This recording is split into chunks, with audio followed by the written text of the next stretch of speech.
সাংস্কৃতিক সংগঠনের নেতৃবৃন্দ বিভাগে বিনা পারিশ্রমিকে 25 বছর যেটা আমার যোগাযোগ আছে এবং আমি খবর বলেছিলেন যে এখানে আমাদের জায়গা আছে, শিশুদের এখানে জায়গা হচ্ছে, যে নতুন একটি ভবন হলে হয়তো সম্ভবত সেটা সম্ভব হবে। তো এই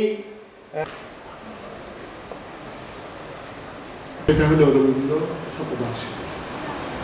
রবীন্দ্র শতবার্ষিকী যখন আমাদের দেশে উদযাপিত হয়, এটা সরকার এর বিরোধিতা করে। সরকার কোনোখানেই এটা কোনো ধরনের পৃষ্ঠপোষকতা দেয়নি এবং প্রথম দিকে চেষ্টা করেছে যাতে এটা না হতে পারে। এই কারণ ছিল তখনকার যে পাকিস্তান সরকার, তারা মনে করতেন যে রবীন্দ্রনাথের প্রভাব বাঙালিদের পাকিস্তান থেকে দূর করে দিয়েছে।